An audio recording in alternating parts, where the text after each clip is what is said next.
This is not financial advice, not legal advice, and entertainment educational purposes only, and anything I say is my opinion.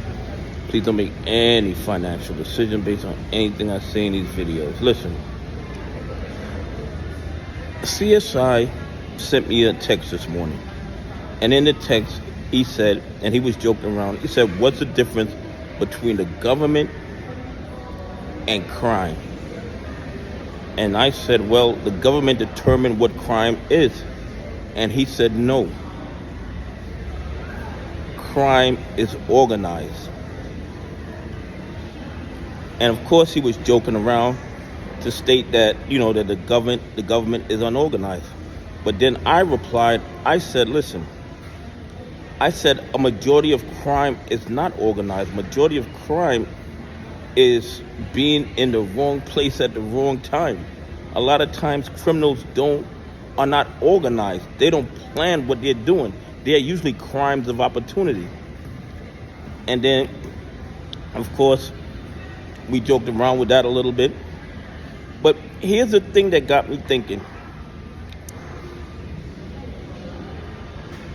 The crime in the United States stock market is organized. The crime in the United States stock market is organized like the mafia. I mean, there's no other way to look at it.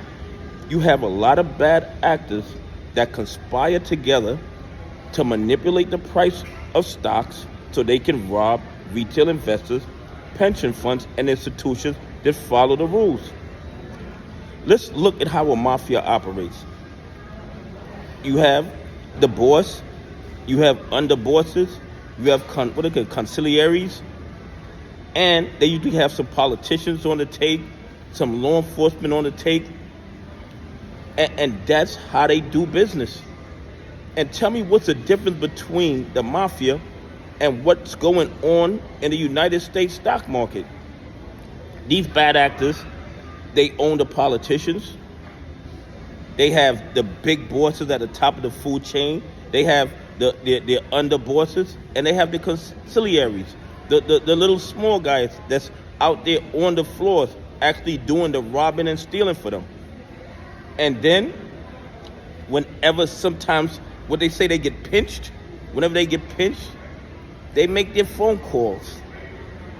And the punishment is usually very, very small unless there's violence involved.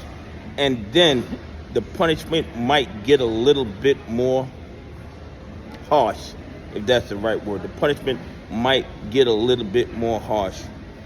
But everything that I'm seeing in the United States stock market is everything you see in a mafia movie, where you have a whole bunch of bad actors that can do whatever they want. They are above the law, and nobody holds them accountable. What Citadel has been allowed to do over the last 4 months, probably the last 48 months, and probably the last 20 years, is absolutely outrageous. It would not be accepted in any other industry, and it definitely wouldn't be accepted in any other country.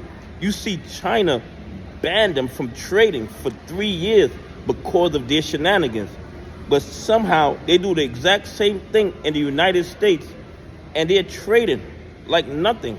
They were fined in September for mismarking shorts as longs, and now they're fined again for a 48-month spoofing scam. As far as I'm concerned, the only other industry where you can get away with that is mafia type stuff. This is the mafia. This is organized crime. That's what the United States stock market is. And I'm wondering when the SEC, the DOJ, and the FBI is going to step in and stop this nonsense. It is absolutely crazy. Anyway, please leave some comments. Tell me what you think. Do you think that the bad actors in the New York Stock Exchange act like Mafia Dons who do whatever they want, when they want, with no real consequences? Anyway, have a great day. God bless, and I appreciate y'all on this journey with me.